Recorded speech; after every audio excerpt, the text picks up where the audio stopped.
evening, everyone. Good evening, everyone. We're about to start the program, so please take a seat if you haven't already. Welcome to FIU and to the Wertheim Performing Arts Center. My name is Jorge Duani, and I'm the director of the Cuban Research Institute here at Florida International University, which organized tonight's event. I'm happy to acknowledge the co-sponsorship of Books and Books, and especially the collaboration of Mitch Kaplan and Christina Nosti, who should be there somewhere in the first row, if I can see them, because it's so dark.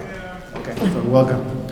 I also want to acknowledge the support in the organizing of this event by FIU President Kenneth Gesso, Provost Elizabeth Behar, who I think is here, welcome, as well as Dean Shlomi Dinar, who I know is here, and the staff of many different offices, which I can't mention because there are just too many to identify.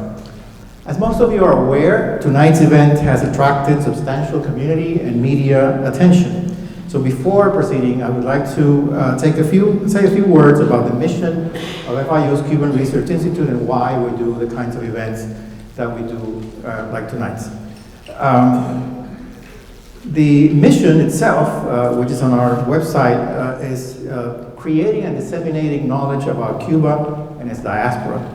To accomplish this goal, we sponsor an extensive program of public events, including a lecture series, panel discussions, conferences, film screenings, scholarships, concerts, and book presentations.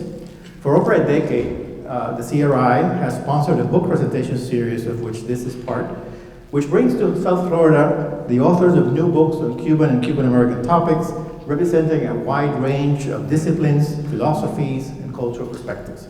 Most of the books are published by established university presses, like Cambridge University Presses, which published tonight's book, which carefully select their titles through a rigorous academic process of anonymous peer review.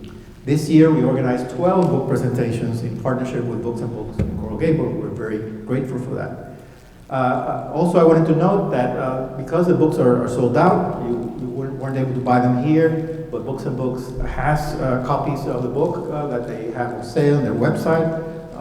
They'll be happy to order them for you, as well as Orlando Gutiérrez-Boronat's books, which he presented, actually the last one at Books and Books recently.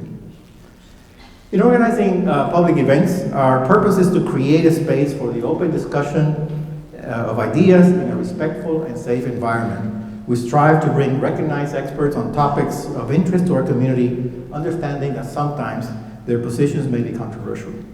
Over the past 10 years, we have hosted a wide range of Cuban dissidents and organizations, opposition organizations from various groups, and we're very happy to provide a forum for discussion of that kind. Now, I wanted to clarify that the opinions of our guest speakers do not necessarily represent the perspective of the Institute, the university, or individual employees. Institutionally, FIU does not take a stand with a particular viewpoint. Our mission and responsibility are to facilitate the free flow of ideas and knowledge. We're confident that tonight's book presentation and discussion, as with all our public programs, will be a forum where constructive conversation, differing points of view, and engagement with multiple perspectives can flourish. The hallmark of an academic research institution is precisely to cultivate meaningful opportunities for substantive academic debate.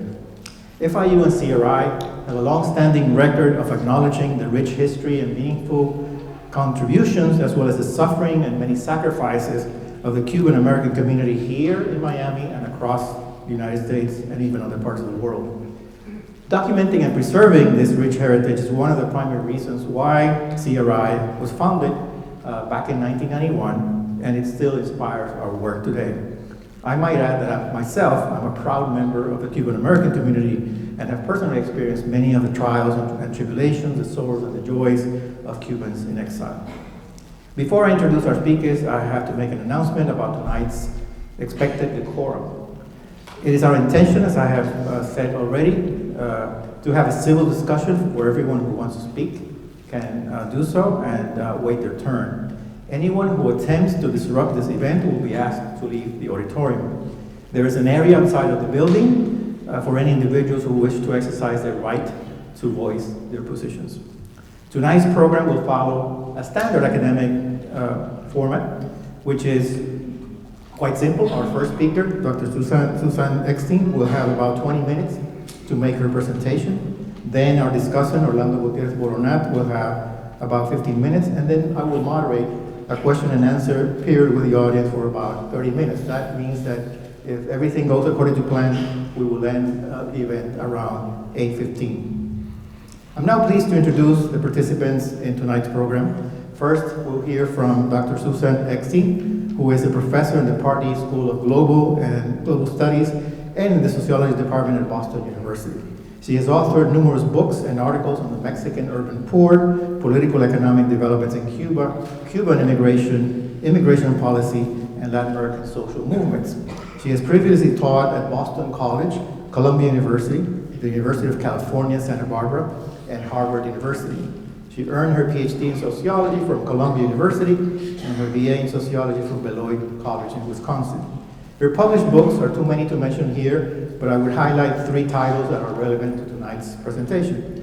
How Immigrants Impact Their Homelands, published in 2013. The Immigrant Divide, How Cuban Americans Changed the U.S. and their homeland in 2009. And Back from the Future, Cuba under Castro, published originally in 1995 and also republished in 1996.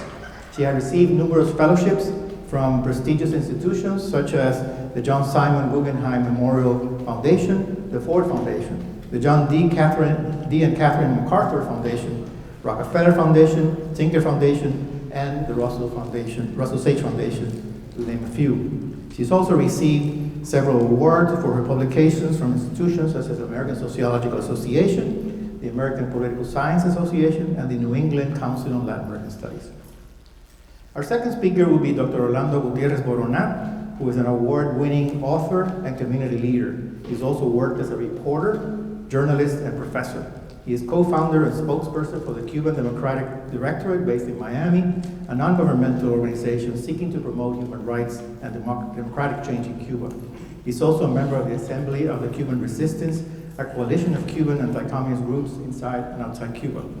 He has previously taught at Georgetown University, Florida International University for many years, I think it was 9, and also Belen Jesuit Preparatory School here in Miami. He holds a PhD in the philosophy of international relations from the University of Miami. His doctoral dissertation, focusing on Cuban exile nationalism, won him the John Barrett Prize for Best Dissertation on Latin America. He also earned a master's degree in political science and a bachelor's degree in communication from Florida International University. Dr. Gutiérrez-Boronat is the author of several books in English and Spanish on Cuban topics, including the latest one, The Cuba, The Doctrine of the Lie, published just recently in 2022, Raíz y Transición en la Construcción y Reconstrucción de Cuba, published also this year, and Cuba, A Nation in Search of a State, published in 2011. His academic essays have appeared in journals such as the Journal of Democracy and the Journal of Interdisciplinary Studies. He's also authored numerous journalistic pieces in local, national, and international venues, including the Miami Herald, Diario de las Américas, the National Post, the National Review, America's Quarterly, and the Toronto Star. So without further ado, I give you Dr. Susan ECKSTEIN.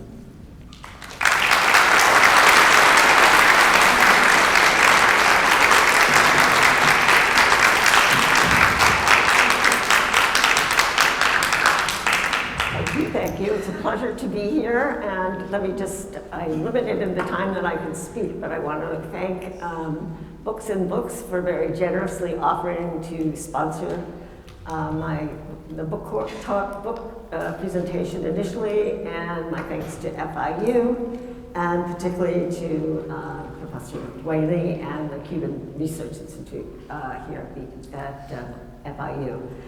So with no further ado, I'm going to start, and let me just say, I have studied Cuban immigrants for quite a while now.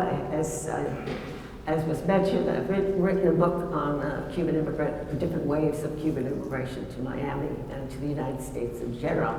So this book was really inspired to get a sense of U.S.-Cuban immigration policy, seeing it from the point of policy. What were the policies that the U.S. has developed over the years for Cuban immigrants, and how it's evolved and why? So my talk is absolutely focused on U.S. policies why they emerged, how they evolved, and what consequences did they have. So it's really the story behind lots of waves of immigrants here in Miami.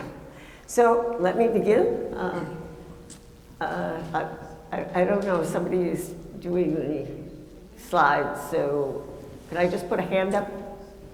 Yeah. Okay. So, I've already said that this is what my presentation is on the book, on the various, the policies, what they were, and what effects did they have.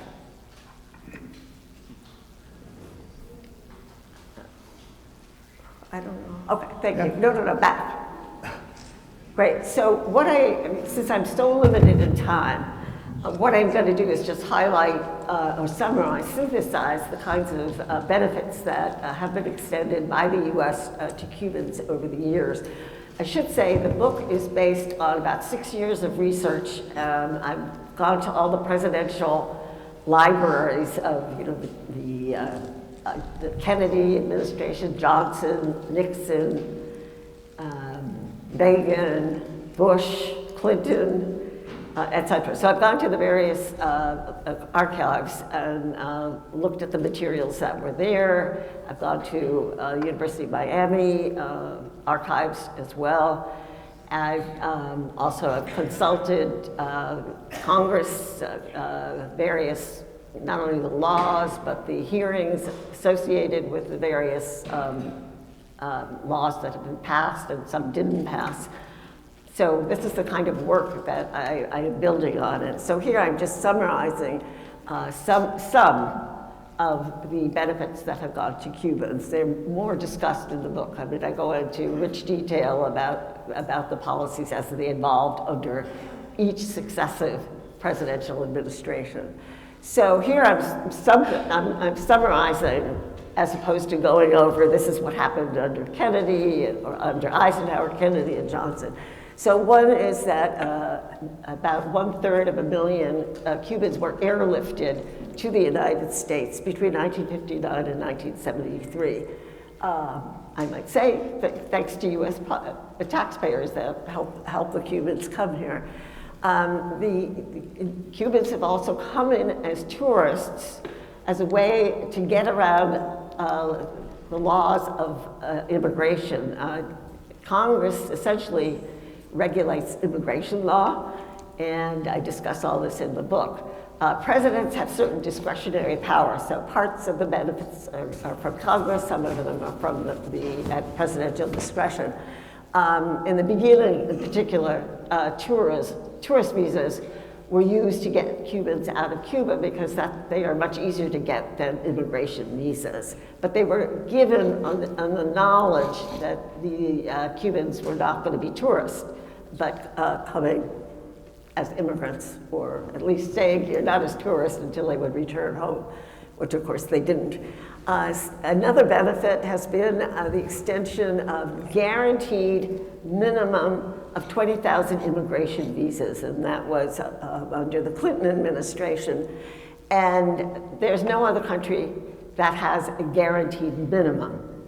Other countries, according to immigration law, have a maximum, but Cubans were given the minimum. And then, at presidential discretion, certain categories have been created to bring Cubans in, again, to bypass the congressionally set restrictions on immigration.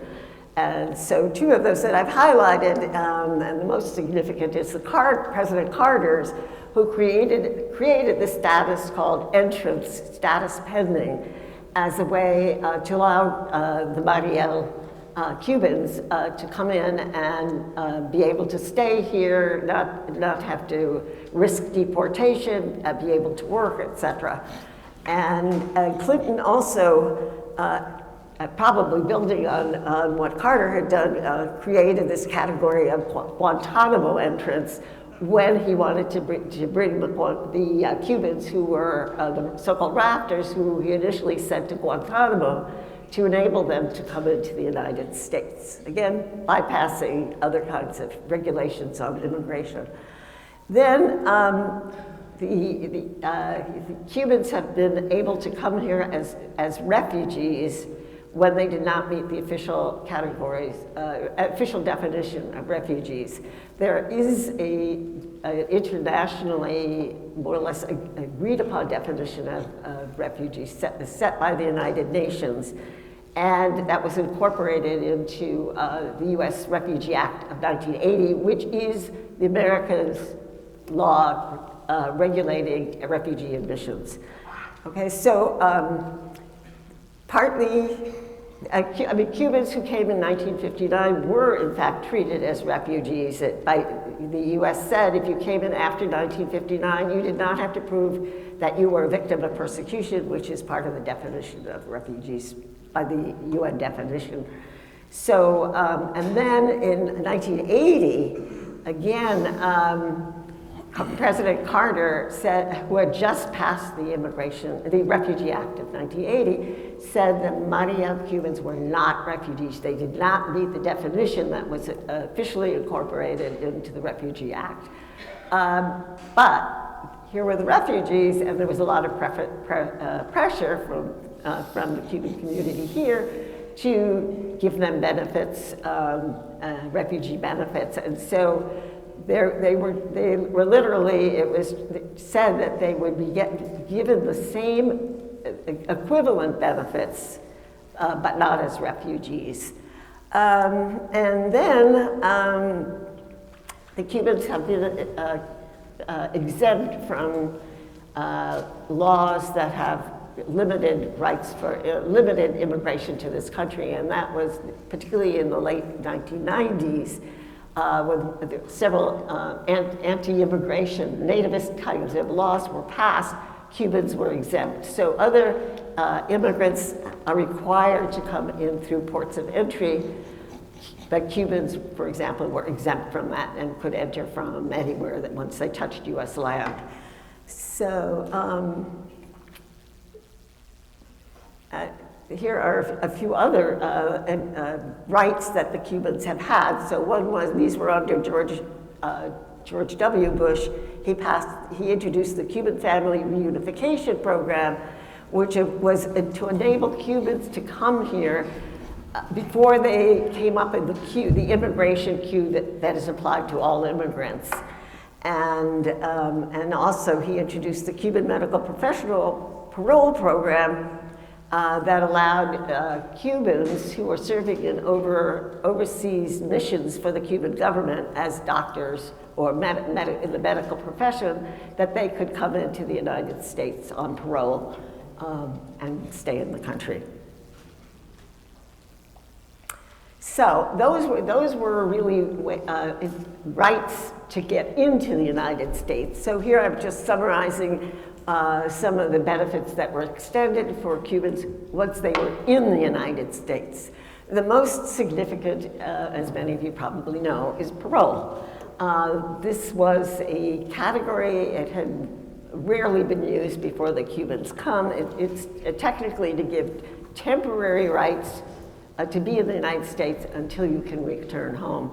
Well, so that's been the way that any Cuban who touched US land would be able to stay here and not be detained, deported, etc. And then in 1966, under President Johnson, the Cuban Adjustment Act was passed.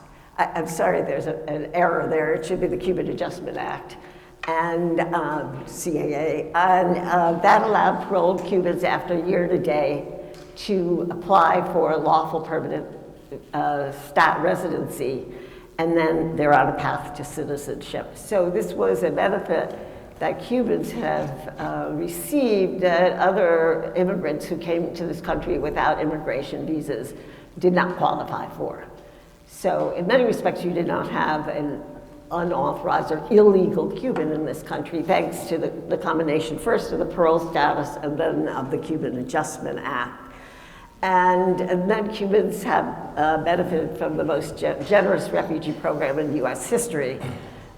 So those were some of the benefits that they got. And then in 1996, when President Clinton introduced or the Clinton administration passed the welfare reform, Cubans are written into that act that, which did not specifies that authorized immigrants from other countries needed to wait 5 years before they qualified for welfare, before they could qualify for welfare. If you were an unauthorized immigrant in the US, you'd never qualified for welfare, except if you were Cuban. Cubans are the only nationals written into the welfare reform to give them rights upon entry to qualify for welfare. No other immigrants have received these benefits. Okay, so these are really, they're wonderful rights that Cubans have gotten, but I think it's important to see that these are not benefits that went to other immigrants as well. So, why have Cubans have these special rights? The reasons have changed over time. It begins as a Cold War story. The Cuban Revolution, Castro's rise to power, comes amidst the Cold War, and it's 90 miles away. So Eisenhower, who was president at the time, was really concerned that it wasn't even a communist regime anyway, but it was anti-US right offshore. So this is really the beginning of the reasons why the Cubans were singled out. They served US foreign policy interests. It was really an instrument of US foreign policy. And there's lots of documentation about in bringing them in. The government Washington was thinking that this would, first of all, deplete the human capital of Cuba, and that would help undermine the regime. Okay, and it also, the whole fact that so many Cubans were coming was also thought to delegitimate the Cuban government. So the idea is that this would be a way to undermine the Cuban government. Well, that didn't quite have that effect. And so then we go to the post-Cold War, and the benefits still continue. So how do you explain it if these entitlements were extended because of Cold War politics? By the time the Cold War ends, the Cuban community has really done a terrific job of establishing themselves, building on the benefits that they had, the rights of citizenship, for example, to vote. And so what you're finding is that the basis for the continuation of benefits is rooted in domestic US politics. So the key ways in which this happens is, first of all, Cubans quite remarkably have, Cuban Americans I should say, have become members of Congress. They are very influential on Cuban policy in general, not just in terms of immigration. And by now I think there are 10 Cuban Americans in Congress, the Senate and House.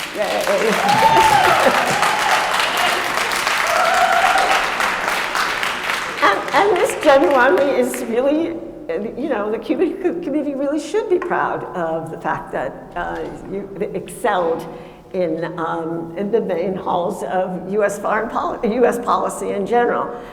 Then Cubans have formed a PAC, and this begins under President Reagan, who really helps cultivate and train the Cubans to form a PAC, modeled after APAC, I should say, to start influencing US policy. They initially got support from the government, from the federal government, but with time they raised their own money and then were able to use their PAC to influence legislators to get policies that the Cuban community wanted.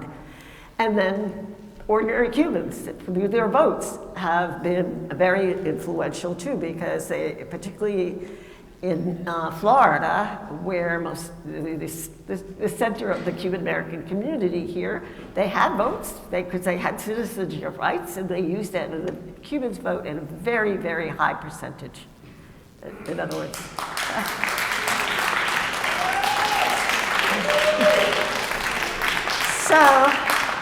So those are ways in which they have been able to continue in the post-Cold War to influence US-Cuban immigration policy. And meanwhile, by locating in Florida, during the period that the Cubans have immigrated here, Florida has evolved from having 10 electoral college votes in 1960 to having 29 votes in 2020. So the importance of Florida in US domestic politics has really increased over the years. So these are factors that help explain both the continuation of special rights that the Cubans have got, and even led to new rights, such as ones that I pointed out under Clinton, under President Bush, George W. Bush, etc.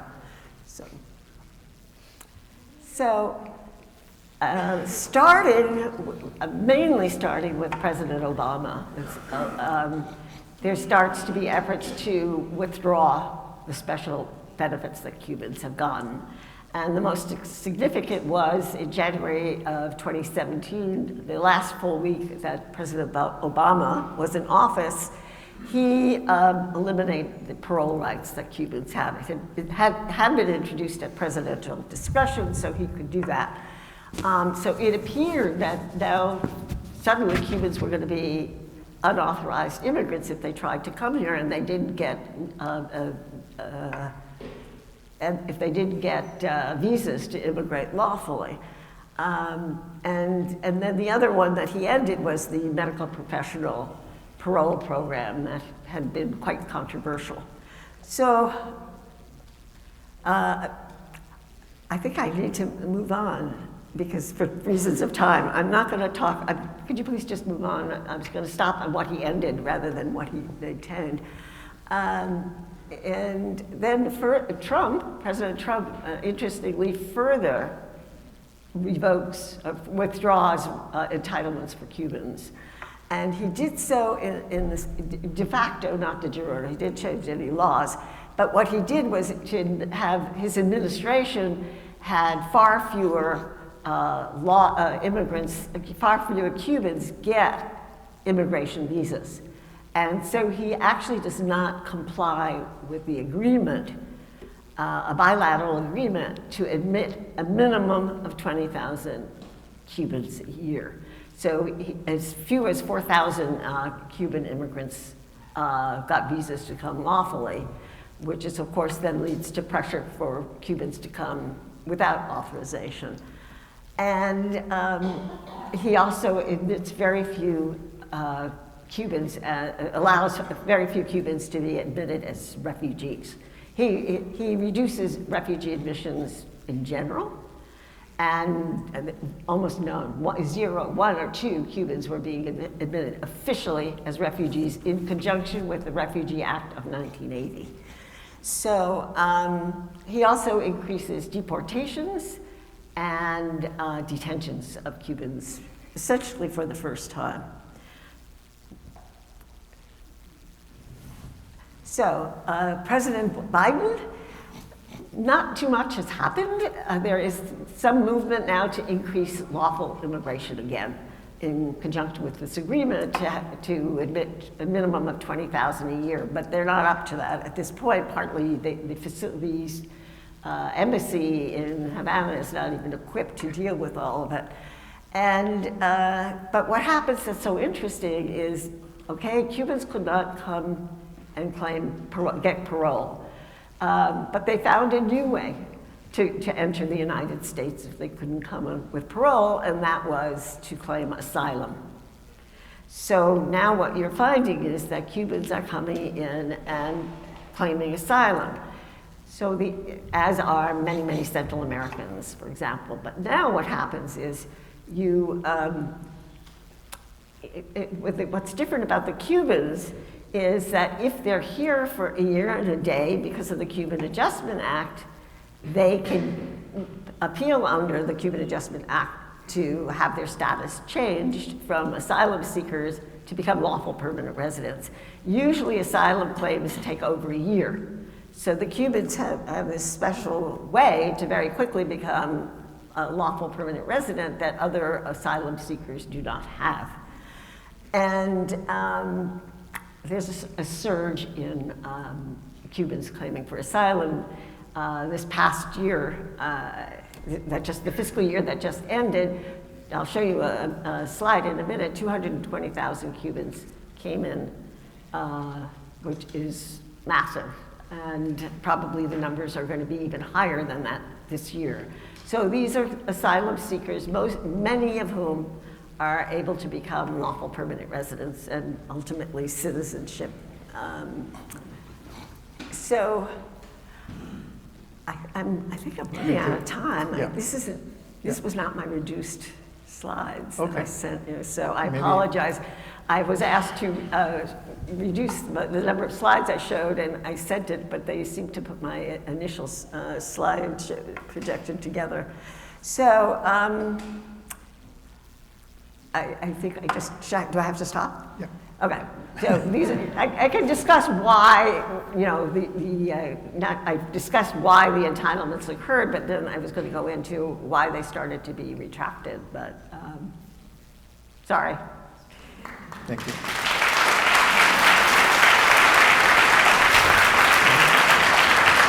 I'm so sorry.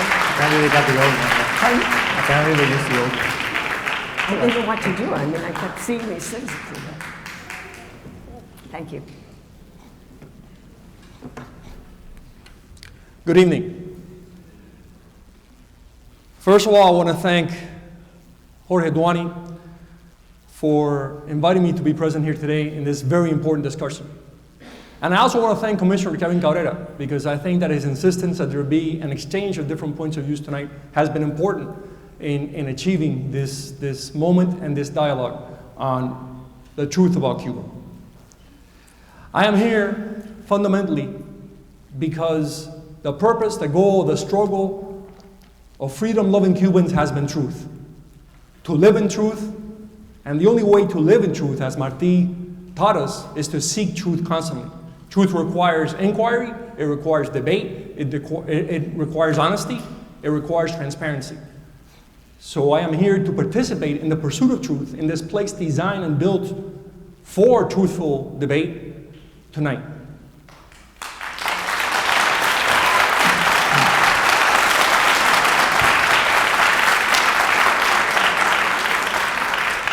And I also want to recognize Professor Eckstein.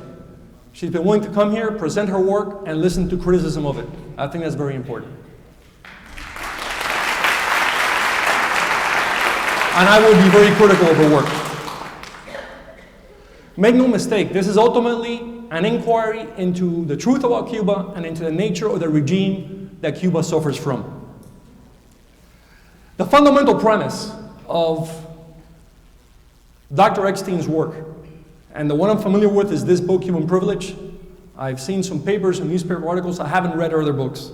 But the fundamental premise of Dr. Eckstein's work is that Cubans were imagined as refugees even when their lifestyles but not lives were at risk. And today she's repeated here again that Cubans do not qualify as refugees. I think that this is fine as opinion, but I think that opinion, or doxa, is inferior to science, episteme, knowledge. And although respect for opinion is essential for freedom, methodological and conceptual clarity is indispensable for science. I think that the book Cuban Privilege is deficient as social science. And I think that it's deficient as social science because it has an ideological bias, and this ideological bias leads to not being able to prove in that book convincingly that Cubans did not face persecution or well-grounded fear of persecution.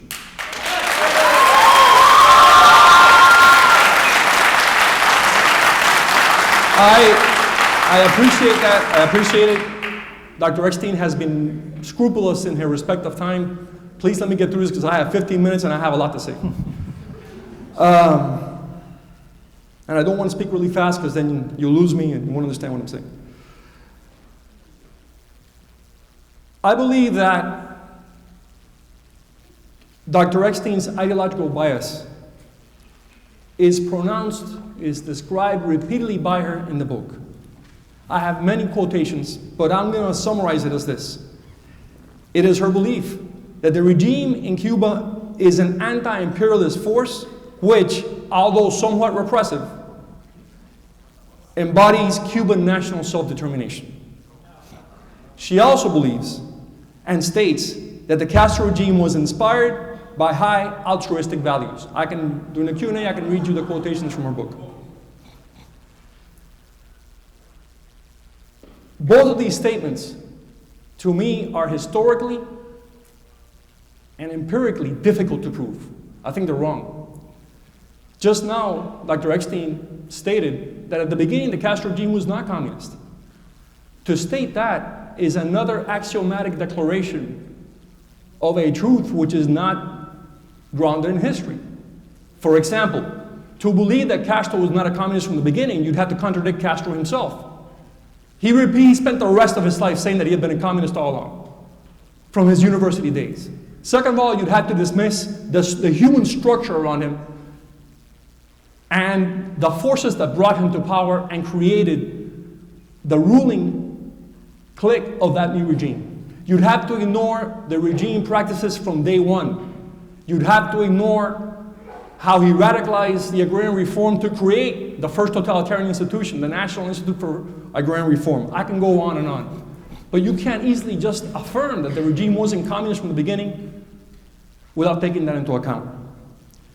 And I believe that this mistaken belief in what the regime was and what it's always been is exemplified by the fact that in her book, Dr. Eckstein never refers to the regime as totalitarian. Only once, and that's in quoting from a US bill, I believe a US law. The regime being totalitarian is widely recognized in political theory.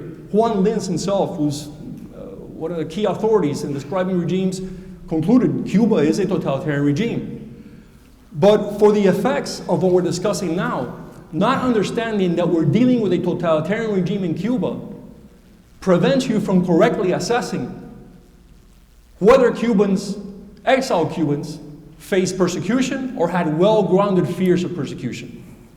You would have to ignore, and I found very little, if any, mention of any of this in Dr. Eckstein's presentation, the massacres carried out by the regime from day one, the extrajudicial killings, the number of mass executions, the number of political prisoners and detainees per capita in Cuba, the number of people interned in concentration camps, no mention of the UMAP, in the entire book, the campesino insurgency, the civil war in the countryside, the collapse in food production caused by the madness of the agrarian reform as the regime carried it out, and the campesino insurgency. The captive towns, pueblos cautivos, hundreds of families were forcibly relocated in Cuba to different provinces and not allowed to leave those towns for decades. The massive historical scope of acts of repudiation. The acts of repudiation began in 1959. Dr. Eckstein does mention the acts of repudiation, the ones in 1980. She describes a great deal of their horror, but she says it's a low point in the history of the revolution. No, it was there from the beginning. The use of mobs, mass formation as it's called, was an instrument of the regime to consolidate totalitarian power from the get-go, and it's a standard practice of all totalitarian regimes. If you do not take any of this into account, if you do not take into account the reality of per capita repression, if you disregard the abundant literature on the scale of mass repression in Cuba, as Professor Eckstein, in this book at least, has done, only then can you arrive at the conclusion that Cuban exiles, as the US government definition of refugee states, were not either persecuted or had founded fear of persecution. But if I don't look at any of that, if I don't mention that, they now arrive at a conclusion that is not accurate. Because these are real factors. They occurred in time. Furthermore, Dr. Eckstein doesn't account for the fact that when you asked to leave Cuba legally, that marked you, and you were punished. Leaving Cuba legally was a difficult process because there was repression once you asked to leave. I know it firsthand, my parents lived it. They spent 5 years trying to get out of Cuba. And additionally, it doesn't take into account that if you tried to leave Cuba illegally, you could be killed, as many were, or you could be imprisoned for years. What about the lancheros, the boat people? Thousands of young men and women, entire families who spent years in prison because they tried to leave illegally. So just wanting to leave was taken by the regime as opposition to the regime. Not understanding the regime was totalitarian, dismissing the speeches by Guevara, by Castro from the very beginning, dismissing the laws, they're not mentioned in the book, the repressive laws on a mass scale, which the regime has been implementing to this very day, is to ignore the fact that the purpose of the regime, with or without US acquiescence, was to create a totalitarian structure, was to transform Cuban society, to destroy a society that had existed and create something new. This regime has now been a defender of national self-determination. What's more, how can a people freely self-determine themselves if they have no freedom of speech, if they have no freedom of the press, if there's no freedom of association, if there's no multi-party political elections, if social organizations have to accept regime-imposed leadership, and on and on and on. Ignoring all this perhaps leads Dr. Eckstein to state over and over again in her book that the opposition of the Cuban middle and upper classes was due to a loss of lifestyle and not to a fear of persecution. No, that's not true. That's not true because, and there's something else she never mentions in the book, natural rights, natural liberties are a core value of Cuban culture. Cuba experienced bloody wars of independence to achieve not an ethno-state, not a totalitarian state, but to achieve a free republic founded on individual freedoms. That's been a fundamental mainstay of Cuban culture since our national identity was born. And those freedoms and those liberties, by any measure you can apply, were being violently repressed and eliminated by this regime from the very beginning and continue to do so to this very day.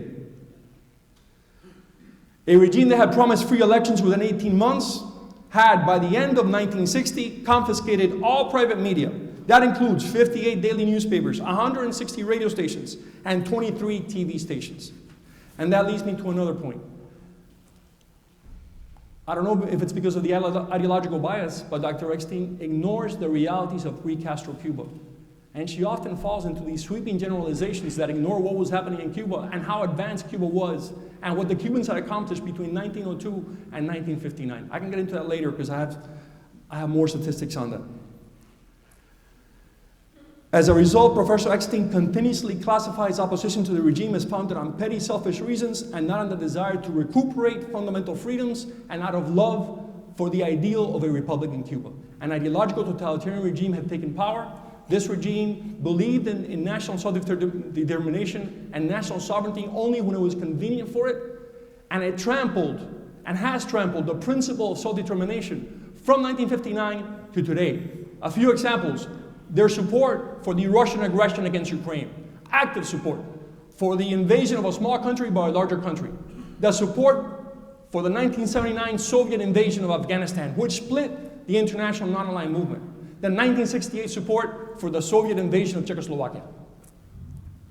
No belief in national self-determination, only belief in what was convenient for the ideological totalitarian state. So if you dismiss these overriding and profound reasons for opposition to the regime, if you dismiss and you don't take into account the organized and planned mass scale of repression in Cuba, then you don't understand what Cubans feared, why Cubans were leaving, and the grounded belief that anyone could be the victim of repression, and that's what you felt in Cuba. And what you felt in Cuba throughout all these decades. Anyone can fall, anyone can be arrested.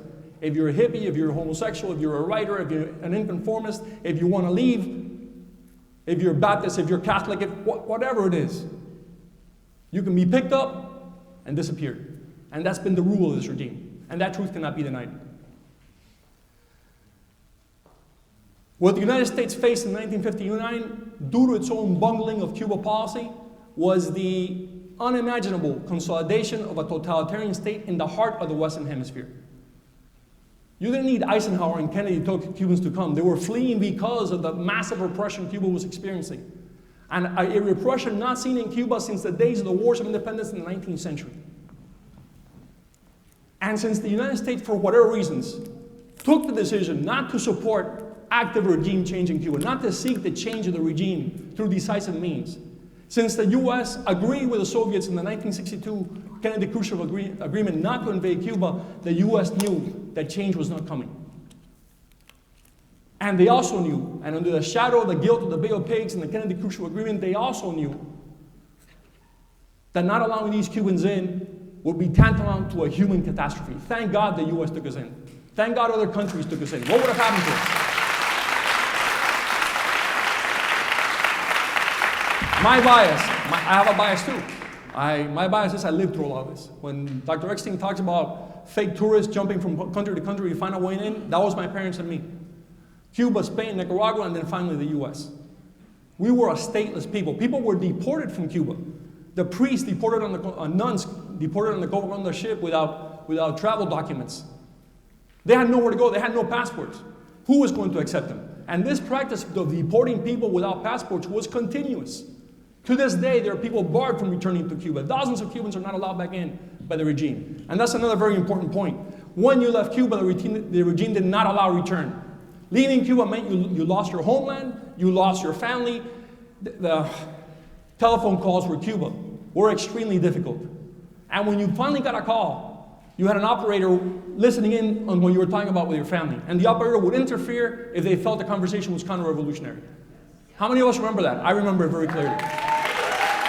Not only that, if you received letters from your family abroad, or you wrote to your family abroad, you could not progress in the regime. They blocked you in your professional development, in your social development, in your friendships. Everything was blocked by the regime if you decided to maintain contact with your family outside the country. I have numerous examples of that being applied, of that kind of repression being applied. And repression was not only active, it was passive.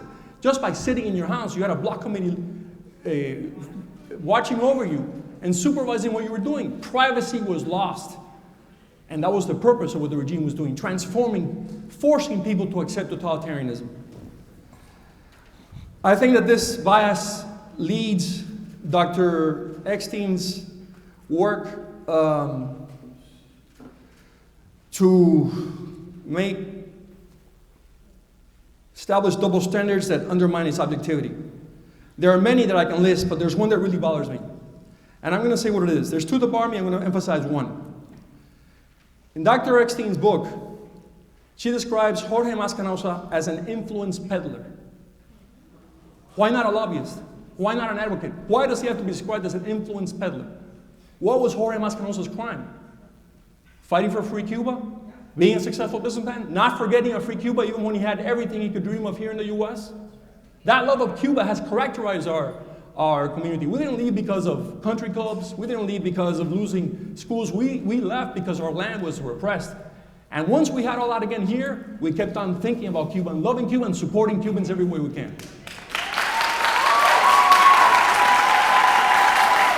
But there's one thing here which really concerns me. And I hope it's a mistake, I hope it's an error. This is, and once I explain this, I'm going to finish because my time's running out. Dr. ECKSTEIN, and to me this is very serious, makes a reference to the Cuban American National Foundation and drug dealing. I'm quoting her. Within a decade, the foundation came to claim 50,000 members with some 170 directors, trustees, and associates who amassed fortunes in the United States, contributing $1,000 to $10,000 to the organization annually. Some of them, I'm quoting, I'm reading this, reputedly acquiring their wealth in drug trafficking, with Miami at that time becoming a hub. Dr. Eckstein's footnote referred me to the Cuban Information Archives. It's a great source of information on Cuba. When I went there to the Cuban Information Archive, I found a list, I think it's over 100 foundation directors, trustees, and part of the leadership council. I didn't find any reference to drug trafficking in that website I was directed to by the footnote. Then the footnote also refers to a book titled Cocaine Politics, a book from 1992, to pages 24 to 35 and pages 117 to 26. 3 times I went over the pages in that book. Those pages referred. I didn't find a single name of any foundation director or trustee listed as a drug trafficker in those pages. The author makes a series of allegations against people he describes as Cuban exiles being involved in drug trafficking, linking it up with the Contra resistance. It doesn't refer to indictments. It doesn't refer to arrests. I think this is unethical. I think if this is not a mistake, linking prominent people in this community who worked very hard to achieve what they did with allegations of drug trafficking and then not showing us where those names are listed as drug traffickers, indictments, convictions, I don't think it's right. I don't think that agrees with science or with a scholarly work, and it is a major issue for us. Because if certainly we suffered from Cuban drug traffickers, of course we did. The whole world has suffered from drug traffickers. But no one ever mentions that it was Cuban American cops and FBI agents who brought those drug traffickers down. And I'm very proud of them because they're the unsung heroes of our community. So, I want to finish by saying that this compendium of things prevents Dr. Eckstein from better understanding our community, what we're about, what we stand for, why we function as we function, and why we keep on dreaming of a free Cuba. Thank you very much.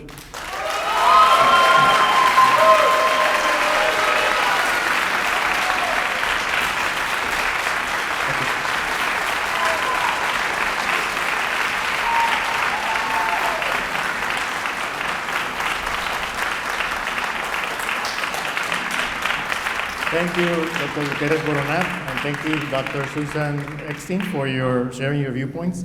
We now turn to the final part of our program, which will be a question and answer period with the audience. And we ask you to please follow 4 basic rules to facilitate the conversation. First, anyone who wants to ask a question should stand up and make your way to one of the 2 microphones here at the front, located in the aisles.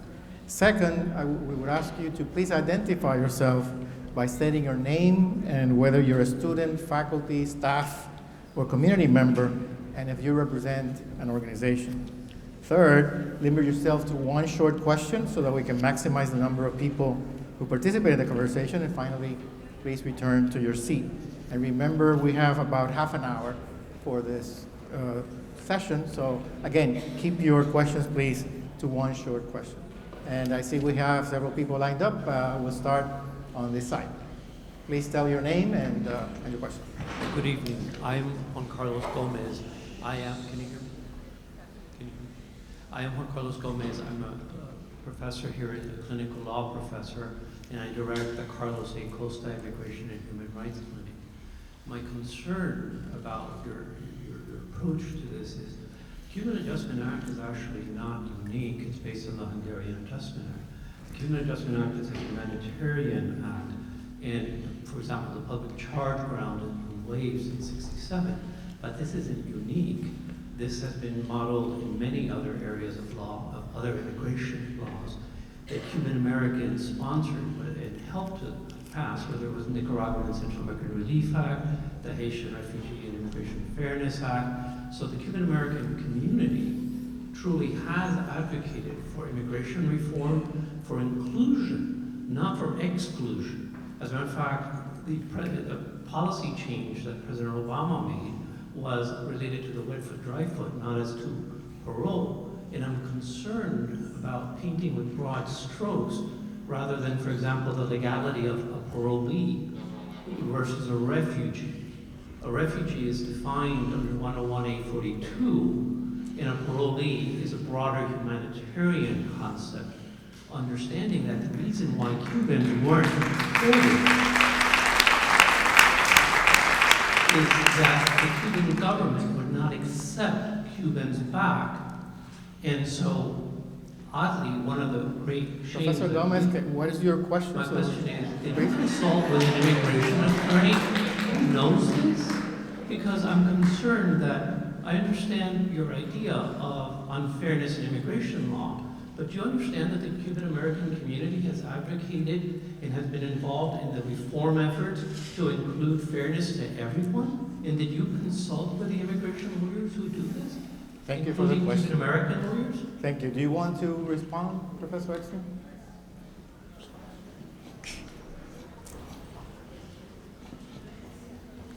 Yes, there have been other adjustment acts for Central Americans and for Haitians. One, I would say they were inspired by the Cuban Adjustment Act and by advocates from those communities, as opposed to the Cubans going out and advocating for the Adjustment Acts for them. Secondly, thank you. Secondly, the other adjustment acts all had expiration dates. What's unique to the Cuban Adjustment Act is it has no expiration date. But isn't it more logical to argue to emulate rather than to I think we need to allow. Yeah, let me take the next one. Okay. Thank you. We'll go to that side and please identify yourself. Yes, I'm Rafael Montalvo, and I am the president of the Bay of Pigs Veterans.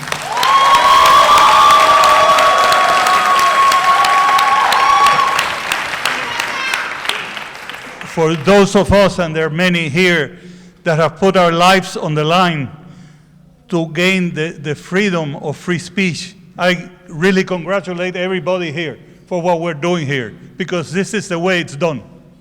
Even when we're slapped in the face, we behave straight. I have a question to both of you.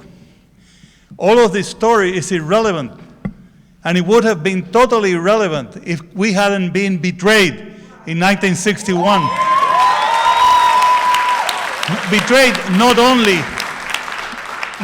the brigade, but all of the resistance forces in Cuba were eliminated by a decision from President Kennedy. And that's what's caused all of this. And what you see here is a question to all of you, in my opinion, is guilty conscience for what happened then. Thank you.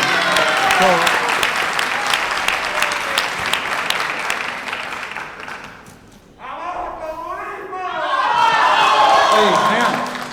Let's keep on as we're doing it because we're having an exchange here. And Rafael Montalvo has asked us to do that.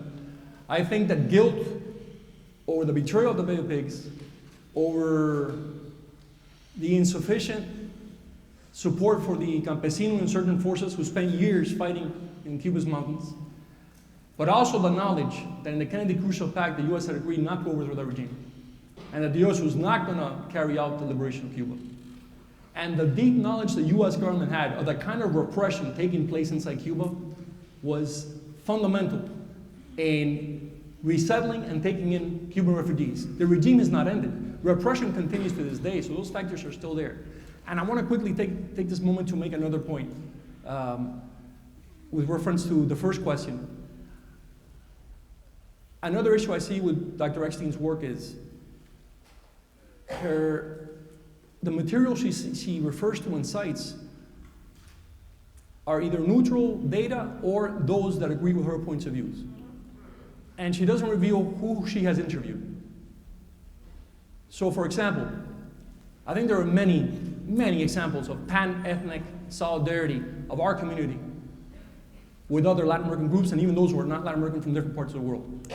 But one of the key things that the Cuban congressional leaders, Lincoln Díaz-Balart, managed to pass was NACARA, which has benefited millions of our Central American brothers and sisters. Now, Dr. Eckstein has never interviewed Lincoln Díaz-Balart, and yet she ascribes NACARA and his leadership in it. She attributes it to some kind of personal political gain by Lincoln. How could you know someone's intention without first speaking with them and interviewing them? So again, not going to these sources, not engaging them, not listening to those who may have other points of views on Cuba, I think hurts the book. Thank you. We have a lot of people waiting in line, so let's try to receive as many questions as possible. So next question on this side, please. Yes, my name is Ninoska Perez Castellón. I'm a journalist, but I was a member of the Cuban American National Foundation. And to me, perhaps the fact that you come here and say so many things about Cubans, one of our proudest moments was at the White House when we sat and signed an agreement that we would pay to bring in refugees and people that were fleeing Cuba. When our parents left in 1959, they didn't leave Havana today and end up in the Riviera Country Club the next day. They had to clean floors, they had to do everything because we did not leave a lifestyle. They were incarcerating people, they were shooting people before the firing squad, and that's what you miss in your book. You know why? Because scholars like you are too entertained defending the communist regime in Cuba. To you, Raul Castro is still a hero, Che Guevara is still a hero, and Fidel Castro is still a hero. And it is insulting that it's open season for Cubans when scholars like you come to this community and say the things you say about our community. We are refugees. We escaped political persecution. I don't have a question, I just feel that I have to tell you this.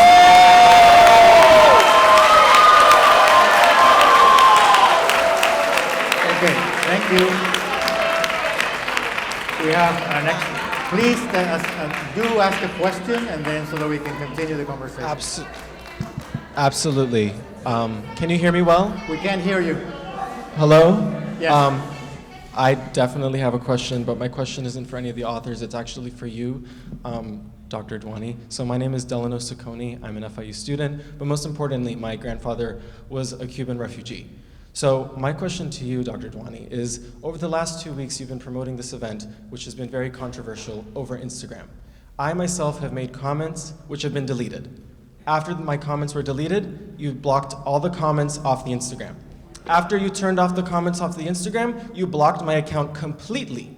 So how on earth can you claim that this event is a discussion, an open mic discussion for truth, when you block the comments and use the same tactics as the Castro regime themselves by censoring us, censoring students? So what do you have to say about this? Because if that is your mission, to censor us, then maybe you should change the name from Cuban Research Institute to Communist Regime Indoctrination, because that's what you're doing. Okay. I'm happy to respond. I'm happy to respond to the question, if people will allow me. FIU's policy is to have an open discussion, as you had just said, and I did at some point mute some conversations that I thought were using foul language and making personal insults, and in fact, the level of the wording of those comments were, I thought, not appropriate. But then I learned from the FIU administration that we had to leave them open, and so now everyone can speak up their minds. However, I still believe that it's improper to make personal attacks on individuals like myself or other people on this matter. That's all I have to say. So we'll turn to another question on this side, please. Hello? Quick question. Are you going to be doing a book signing afterwards? Because I bought your book, so I would love your book. Signing, we don't have a signing moment, but I think, well, we can talk about how to do it later. Yeah. Okay, just later. Books and books proposed to do, I think, what is a template that they use? I forget exactly what the word of that. Because I thought the purpose of this was a book signing too. Yeah. But so I brought the book. So I guess I do have a brief question. I did read your book, a good amount of it, and I really appreciate how factual it is. It's pretty much, if you haven't read the book, it's pretty much it's a historical account of like everything that went down. And oh, sorry. Yeah. So just briefly, my question is, did you intend this to be political? And the reason why I asked that question is because when I was reading your book, you know, there were certain portions that talked about certain things like the Peter Pan, the Operation Peter Pan, where the United States, through Kennedy, right, brought unaccompanied minors, about 14,000 of them, to the United States, and then later the presidents then put in more money to reunite Cuban families with unaccompanied minors. So, for me, I find it to be really an interesting parallel that, right now we're talking about unaccompanied minors that are coming from, Mexico and everything like that. Yet, historically speaking, we spent over $28 million, right, to bring in these people. So I see a lot of parallels, Cubans, I apologize, Cuban American. So my question, did you intend this to be political? Because whenever I read your stuff, it's very much like, there is immigration inequality. Why can't we just provide this to other immigrants as well? Why is it that only one group of individuals get it when the immigrants that I've worked with face persecution? They went through a lot of things, but they didn't get those, privileges and entitlements. Thank you for the question. question. So did you mean it to be political? That's my question. Thank you. Do you want to respond? Wait a second. I couldn't quite understand the question. Is your book political, and do you want Did to... you mean this book to be political and cause this because of Cuban privilege? Like, did you mean it to be this political? Honestly, I did not mean it to be political. I thought it was an interesting question I was asked a question about whether I expected or wrote this book to be political. No. I thought I was doing a book to try to understand the evolution of Cuban immigration policy. And I have to say, I find some of the comments that have been made offensive and not related to this. This is supposed to be a book talk.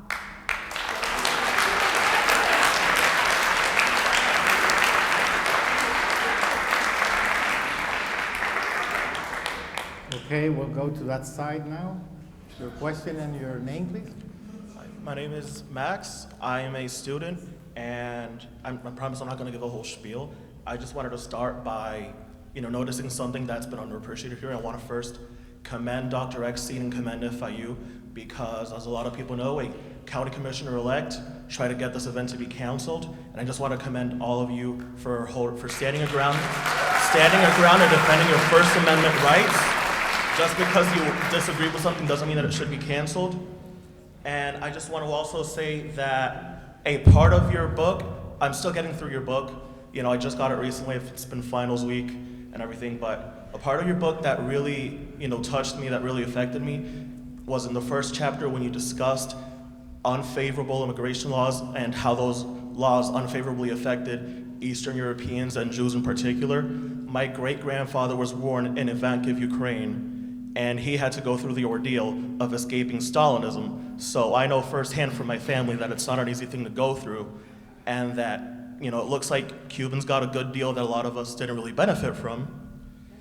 And I also wanted to say, it's the truth, and I also wanted to say that my question isn't about political ideas and political positions. My question is about political rhetoric, because I moved here from the Northeast when I was a kid, and I'm still shocked by some of the things that people say openly, by some of the things that people try to do openly. Just last year, I was told that what's going on in Cuba right now is worse than the Holocaust, which is an outrageous thing to say because I don't see... What is your question, please? A question? So Yeah. we can proceed? My question is, what do you think accounts, not for political ideas, but some of the extreme political rhetoric that we hear people coming out with?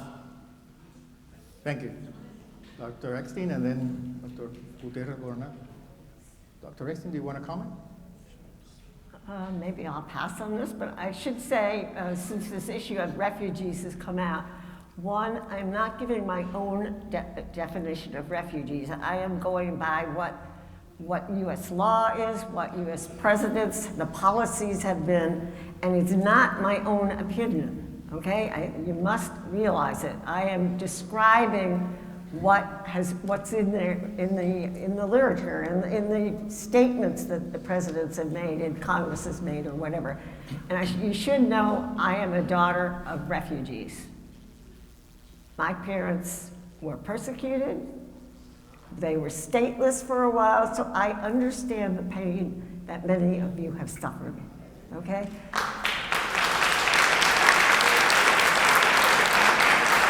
Orlando? I think you have to understand that this community has gone through a very traumatic process of loss, of suffering, of persecution. And it's difficult for people to deal with that on a purely rational level, and often you get a lot of emotional speak because there's a lot of pain. The pain continues until today. An example that a young man asked about the Peter Pan operation.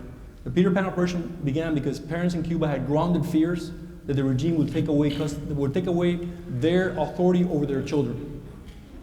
So they began to send their children with great suffering, great pain, to freedom. And the regime did do it. The regime did establish in Cuba something called escuelas del campo, schools in the countryside that were work camps where kids spent 3, 4, 5 months in order to tear them away from their families. So that kind of decision, that kind of pain is there. It's in the soul of this community and of many inside Cuba. And that may lead to hybrid bull, but it's important to understand where it comes from. And I think that knowing the history of Ukraine, knowing what Ukraine is going through now, we understand that pain too. That's why this community has been so active in raising humanitarian supplies for Ukraine. Thank you, Dr. Gutierrez. Your turn. Your question, please. Hello. First, I have a question to ask the opposition. And just to make sure, you said you have not read the book? Me? Yes. Oh no, I read the book from the beginning to the end. Okay, then I misheard I wouldn't you. dare come here and talk about it without having read it. But I am Having read just a little bit confused as to, the majority of the book isn't hinged on whether or not Cubans were worthy of these privileges. It's a historical book that largely discusses the benefits our community, and I'm a Cuban, so, our community got over other immigrants. So do you believe that what is happening in other countries like Venezuela right now is less worthy of protection and citizenship? Well, I'm asking you point blank, do you think Cubans deserve these rights over other immigrants that are fleeing persecution and horrible conditions right now? okay.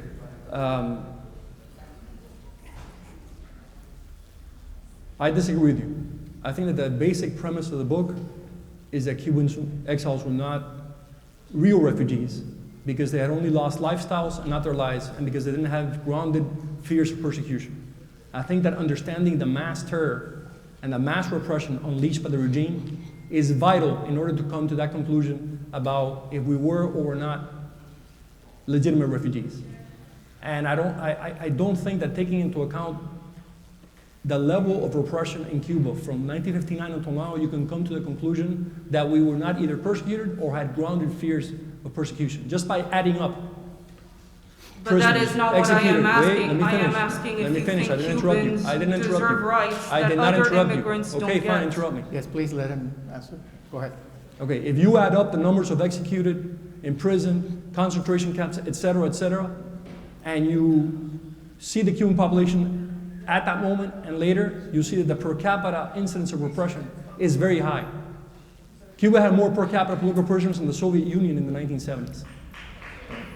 Now, Yeah. does However, that do you apply? have evidence of that? Do I think Venezuelans were refugees? I do. I think the regime in Venezuela Then is why one of the... didn't you bring the numbers with I you? think She the brought Ven- her numbers. What? Okay. Sorry? Let him in, and then we can. What did you ask? continue. I'm asking you why you didn't bring figures Oh, I if do. you I were do have the going to figures. debate her on that point. Do I have time to read the figures? No. Okay.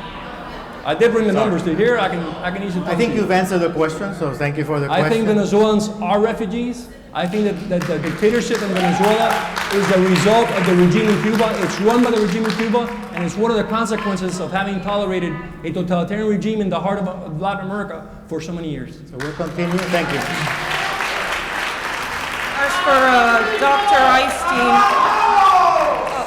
Okay, we'll continue with the Q&A, and we only have a few minutes to do that. So again, I would ask you to please be brief and also refrain from the comments in the back. Please, over here. Hi. So I'm a PhD student in the Department of History. I'm a 5th year now. My question, and Dr. Eckstein, I have a lot of respect for you because we're not necessarily trained to do these types of discussions. This is not a traditional book presentation, so I do have a lot of respect for what you're doing. My question is going to be twofold because, of course, I'm a historian and that's what I do. So one of the questions is to kind of get a sense of what point you're making. So what do we gain from your argument? What can scholars, students, the community gain from understanding your perspective? And then I didn't get a chance to read the book, unfortunately. I thought we were going to purchase it here. But I wonder if you have any chapters or any sections that discuss specifically how race influenced U.S.-Cuban immigration policy through the 20th century, because I know that's a big point.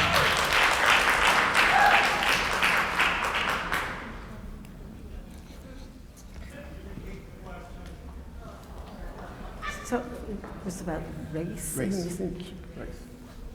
I'm not sure if I can answer the issue of race. I do discuss it a bit in the book. First of all, I discuss the demographics of the Cuban diaspora to the United States. I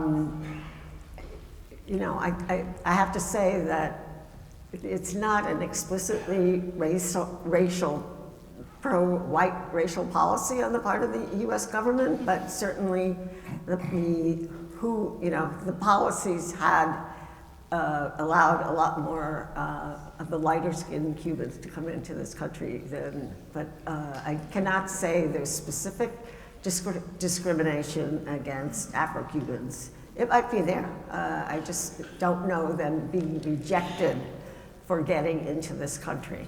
But there's no question that the Cuban diaspora in the U.S. is disproportionately white relative to the population back home. I'm going largely by the U.S. Census on how Cuban Americans self-identify. And the first way was identify themselves 97% as white. That has diminished over time, but it's still a disproportionately white immigration. So I think I should leave it at that. And then you were asking me what we have to gain, no matter what side of the argument you fall on. I think to dismiss your work is a fault of ours because it still kind of is negating years and years and years of research and your education, of course. So I think what I'm trying to kind of understand, or trying to get everybody here to sort of get at, is there's always something to gain, even if you disagree. So what is it that we gain from kind of changing our perspective about the way that we view Cuban immigration in the United States? I'm not a policy person, okay? I am trying to really understand how the evolution of Cuban immigration has been. It can be used for policy purposes, but I don't see that as my role as a scholar, okay? I do think it is interesting to see how different immigrant groups have been treated differently in the United States. And I would argue it would be much better for the United States in terms of our commitment to equality. If other groups would have the same entitlements as the Cubans have gotten. I'm not saying the Cubans should be denied. And that's important. I think I misinterpreted. I never said that Cubans should not get the rights that they've gotten. But should the Haitians not get the same rights?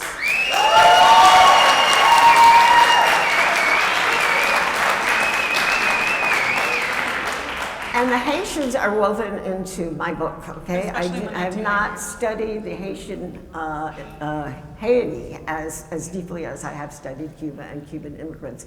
But in chapter after chapter, where relevant, I compare the experience of Cubans and those of Haitians. And some of the situations are really quite remarkable when you have a boat coming with a Haitian boat that picks up some Cubans whose raft or whatever was capsized, and they come to the border here. They come to the U.S.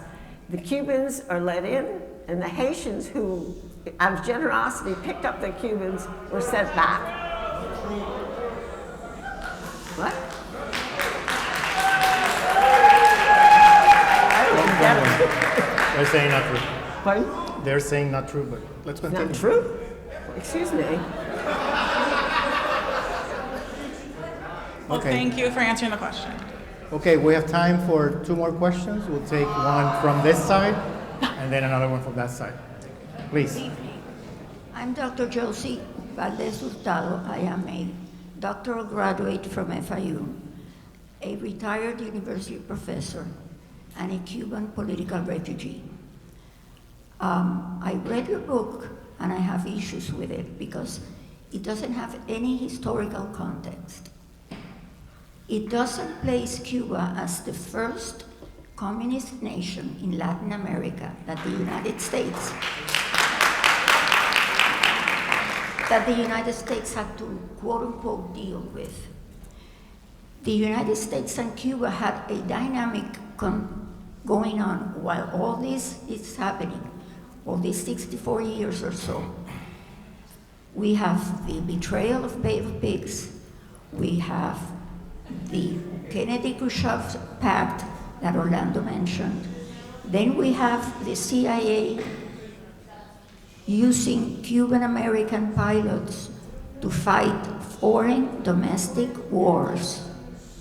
And that you should have gone, for that you should have gone to the CIA, declassify documents and find out what really went out there. Can you formulate a question so that she can answer? Yeah, no, I'm going there, but I have to introduce the why of my question. So my question is, how do you see the interaction that throughout all these decades, Cuba and the United States have had, based on US decisions, based on interactions with the refugees and the ones in Cuba, and the outcome of what you mentioned as an inequality of us and populations that are not under the same circumstances that we are, because Haitians and the rest of Latin America, except for the communist countries, do not have the same circumstances that Cuba has. So comparing different populations is not academic. That is not academic research. My question to you is, why didn't you bring in some historical context into the book? Thank you for the question. Dr. Eckstein?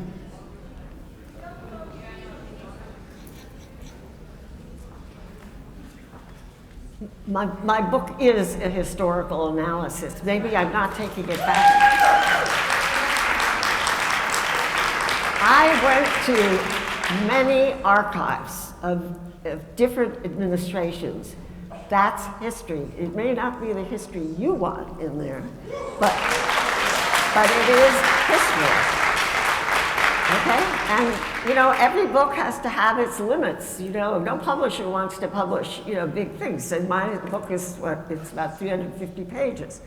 I have a very defined task in the book, and that is to trace the evolution of US-Cuban immigration policy. I stay on target with what the purpose of the book is about. And a lot of the commentary had nothing to do with the book.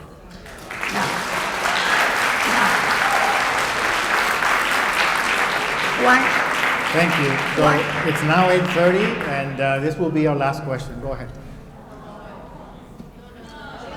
I'm so sorry that my question is just about your research and isn't going to get any applause. My name is Kathy, and I'm an FIU alumni. And I did have a question about, because you have done so much research on this topic, my question was, it feels to me that there seems to be a little bit more to the reason why this comes. And when the previous person who stood here and asked the question was like, do you think race played any kind of role?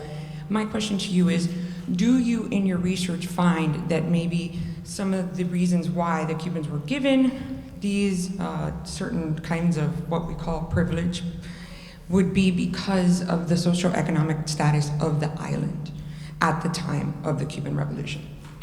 The fact that the island had more wealth than its neighbors. I have trouble with the hearing. Is she asking us because of the class background of the Cuban? Okay. I mean, I've come across some evidence that speaks to the point that you're raising, that one of the reasons that the U.S. was so welcoming of Cubans was who are the Cubans who are coming. But I think the reasons why the U.S. welcomed Cubans, first of all, it changed over time, okay? And that's an important thing to keep in mind. But I think in the beginning it was a Cold War situation, and the U.S. did not want an unfriendly regime 90 miles offshore. The reasons start changing over time.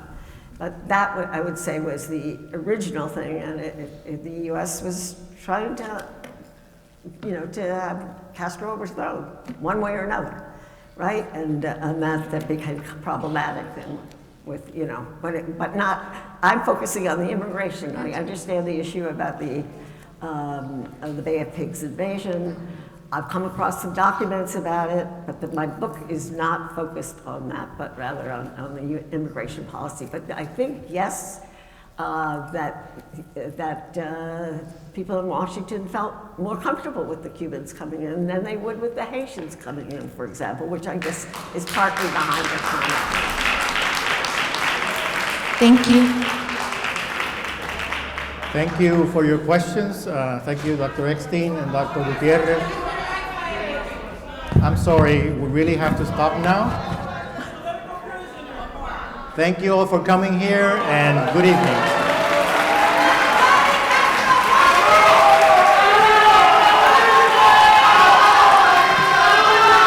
Gracias, Orlando.